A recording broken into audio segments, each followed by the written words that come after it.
Hello everyone, today we are doing another machine from PWNX named Fresky. So let's take a look at the box. We're going to start off with the nmap. Let's take a look at the syntax. There's nmap -a for aggressive scan, -v for verbose output, followed with the IP of the machine, that is 10 10 10 6. Then -o and flag to output the results of nmap in a normal text file that is named nmap.txt. This can take some while to run, so I've already run it. Let's take a look at the results. Here we can see only port 5000 is open, that is running Python 3 server. And we can see our Git repository is found, and the HTTP title here says 500 internal server error. So let's take a look at the server and 5000. Here we can see it says this Flask demo has been viewed one time because I'm the one viewing it. If I refresh the page, it says 2 times. So yes, refreshing every time someone visits this page. Alright, so we also saw that there's a Git directory does exist here. We can go over to the directory and we can see there are Git files here. Supposedly this is a Git repository, I believe. In order to enumerate this, we first of all need to download all of this and every directory or file inside each of the folder here. Therefore, I am going to, you can see there are a ton of files here, so we need to download all of them, and then we will enumerate this repository with the help of Git binary and Linux. Therefore, we can do that quickly with the help of wget. I'll say wget followed with the IP, or we can say URL 5000/.get, and then I'm going to specify -r for the recursive download, because there are multiple folders inside a folder. So if wget downloads this, I also need to download the content inside the specific folder that are these files, and there may be another file inside this specific folder, and yes, there are. So I need to download each and every file inside every directory. Therefore, I'm going to specify -r flag, that is for recursion. So press enter, and it's going to download each and every file, as we can see right here inside the Git directory, objects, head, config. So this will take a little while to run because it's going to download each and every file, and there are tons of files. So I'll get back to you once it's done. After a long wait, downloading has finished. So let's take a look at the results. We have a folder created where it has downloaded all the files, and we can also see the Git folder here and ton of files also. Usually whenever I have a Git folder in my, oh god, I can't speak today. Alright, so whenever I have a Git repo inside my machine, I usually execute, in order to enumerate it, I usually execute first of all git reset hard, and then sorry, it's head actually. Git reset head -- hard. Until and unless I do not execute it or you do not execute it, you won't be able to see the files. So now you can actually see the files that were inside this repository, I believe. And we can see there are a ton of file.ben, a ton of them. And at the end of it, there is file2.mp3, final2.txt, etc. So let's see what is final2.txt file. It's a gibberish text. Maybe it's a binary. Maybe actually my terminal's crashed here. Let's spawn it again. Let's go inside this and I execute file on file2.txt. It says it's an audio file. Alright, we can see the size of this mp3 file and this text file is literally the same. So the possibility is this file is just renamed to .txt but is the same as .mp3. So it's a clone actually, you can say. So we can actually take a look at this file.mp3, and also there are a ton of .bin files too. So let's see if let's execute file on a file name 201.bin. We can see it says just head. Let's see what is inside this file 201.bin. Press enter and we can see it's just gibberish text. That is not understandable because it's a bin file. The last option is to open final2.mp3 and listen to this audio file, what it says. So I've done xdg-open. Okay, it's final2.mp3. So with the help of xdg, it will open in VLC media player. And once it opens, I don't know if we will be able to hear this audio or not. Send a post request to home root with parameter code equal audio. In case you didn't hear it or didn't hear it clearly, it just says I send a post request to, I don't know what it says after to, but in the end it literally says I send a post request to with the code equals audio. I understood this one. So with this hint, we know that we need to send, let's just close this out. Yeah, we need to send a post request to 10.10.10.6 5000. That is our vulnerable server machine. Sorry, let's say curl with a post request code equals audio, because that is what was mentioned in that audio file. Press enter, and we can see it's a usage post code equals command and command equals to id. So we are given a usage of post command, and it tells us to throw this or request this using the post method. So I'm gonna paste this here, and command equals to id literally hints us that it's an remote code execution. So it's executing whatever we specify in the command parameter. We, we executed id just now. So if I execute, we'll say get etc password, and we can see the etc password file. So at this point we can actually execute any command. So if I execute ls-la on home directory, we can see there are two users on the machine, PWNX and user. Alright, so we have a code execution. We can also check out the host name. Let's see, host name. Alright, and we can also see cat etc issue, and we can say it's Ubuntu 20.04. Alright, now we need a reverse shell back because this is not a stable one. So I'm going to take stop put 1 2 3 4, and now I am going to go to Mozilla and then refshells.com. So this is a bit handy tool for getting your reverse shells because it auto generates the payload for you. Before I usually go to reverse shell generator. Before that, I usually check out if netcat is installed in the box or not, because netcat is the usual way of getting a reverse shell back because it's very easy. But we can see which, if I execute which NC, then there's no output. That means nothing. That means netcat is not installed on this box. But if I execute which NC on my local machine, then I can see it says user bin NC. That means netcat is installed on this machine on this path. And if I execute Python 3, because Python it can also be used to get reverse shell back, we can see Python 3 does exist. But I usually do not go for the Python 3. The reason being because it's a very long string. There are many parentheses, commas, ampersand sign, there are many special characters. Then, and also it may hinder us in getting a reverse shell back because there may be some bad characters. That is why. So I prefer this one, bin bash. This bash reverse shell. It's a one-liner and it's a clean too. Therefore, let's clear this out. And 10.33.330 is my PWNX IP, and 1234 is the port I'm listening on. Press enter. This should give us a reverse shell back, and we don't get anything back. That is because of these special characters, I suppose.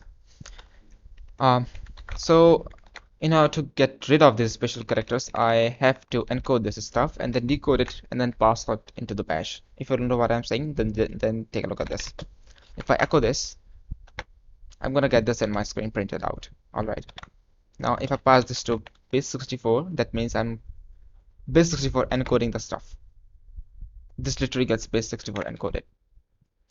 So base64 is our, you can say, command on Linux that encodes to stuff to base64, whatever you supply to it. So if I say echo hello, and then I pass this hello to base64, it will encode this hello string to base64, and that is what is being done here. This stuff, our reverse shell payload, is getting encoded to base64, and this is the result here. Alright, so there is no special character except equals to, and equals to may work. So gonna clear this out. And it may be a bit confusing, so I'm going to do it first on my local machine. What I'm going to type here, what I'm going to execute in the command parameter is this, what I'm typing here. I'll say echo this, my string that was base64 encoded. Now I am passing this again to base64, base64, but with a dash d flag, and dash d flag literally means to just base64 decode this. Press enter and you can see that decoded string. So now we get back the string that we initially sent. Now in order to execute this, we need to pass it to bash. So I'll say bash and it will execute this in the bash and we will get a connection back as we did here. So actually we did get a connection back from our own machine. So let's cancel this, Control C. And then let's open netconnection 1234 again. So you get an idea of what are we going to do. So let's copy this. Let's paste it here and we should get a shell back. And we do. Perfect. Alright, so the usual stuff now. Python 3-c import pty.spawn open bash. Oops. Alright. Now export terminals to xterm. I'm doing this because unless we execute this, we will not be able to clear the shell. If you execute clear now, you won't be able to clear the shell because it says term environment variable is not set. If you execute env to take a look at the environment variables, you will see term is not set. This hostname is set, PWD that means print working directory, home is set, path is set, but temp is not set. Sorry, term is not set. So that is what we are doing here. We are telling term variable is xterm. And if we clear the shell now, we can do it. We can take a look at the environment variables and term equals xterm here. Now, there's one more thing we need to do. Let's go a directory back first of all. Yeah. So if I do cd into home, but if I press tab here, it won't autocomplete. It may autocomplete, but it may not show. Like I just press tab and there are multiple spaces, I guess. I press enter and it does autocomplete. But if you, it's a bit confusing because if you press tab, it just takes spaces and does not show you the ME. So therefore, I'm going to also this one more issue. If you press Control C, then your terminal will just crash. So in order to mitigate these issues, I'm going to background this session, then execute stdy raw-echo and then fg to foreground the session which we backgrounded. Press enter again and you're here. So if you execute clear now, okay, now if you do cd ho and then press tab, it will autocomplete to, oh, already we are in the home. Let's go directory back just for the testing purpose. Okay, so cd ho and then press tab, then the autocompletes to me, and it's perfect. Now even if I press Ctrl C, my terminal will not crash. So this is pretty good, and also we can see it colorizes everything, you know. So I mean it's good. It's good. I like doing it. So first of all, we have the flag one here. That is perfect. Now we need to privilege escalate to PWNX user. And the PWNX machines, we do not directly privilege to root user, but instead we are required to privilege to PWNX user. So PWNX is actually just, you can say, a root user because it has the same privileges as root. Alright, so let's first of all take a look at if there are any files that have SUID bit set. So for that, I'm gonna execute find slash dash perm, that's for permission, dash 4000, true greater than dev null. True greater than dev null is used to not output any permission denied errors on our screen. Those are unnecessary errors that may fill up our screen. Alright, so we can see, and the most interesting one amidst of all this is the find one. All the rest ones are just default ones. They are not helpful in abusing them to gain priv, I mean. But with the help of find command, you can actually priv. So if I browse over to gtfopens.github.io, I believe, and if you type in find here, say find, click on SUID bit set, and then it literally gives you the command to execute in order to gain the ref shell back. Sorry, in order to priv actually.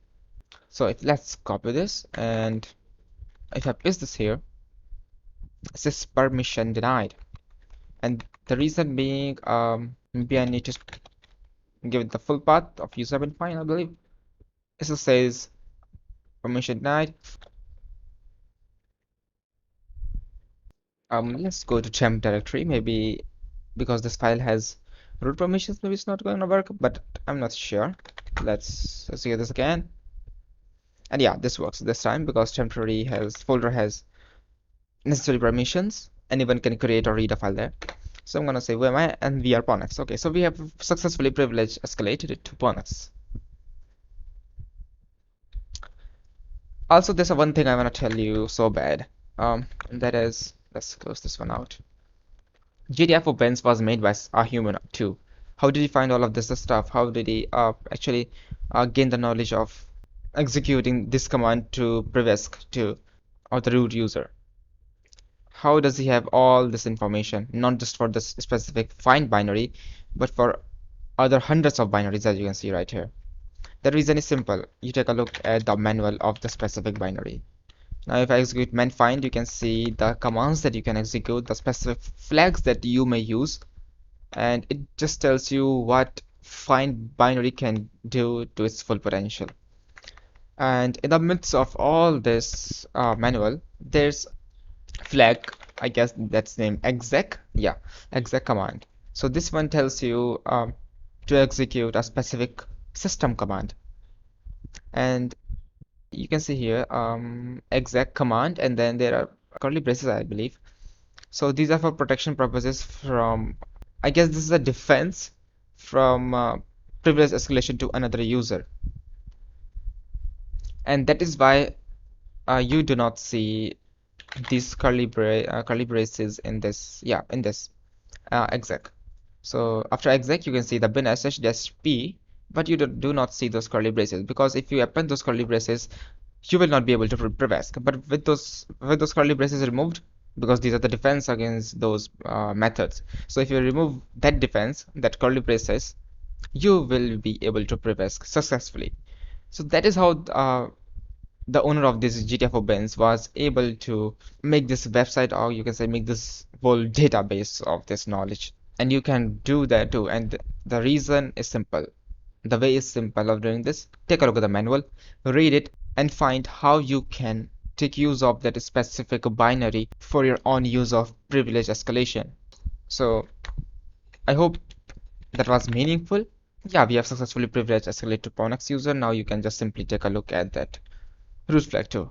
So that is it for the box. I hope you enjoyed it, and I'll see you next time.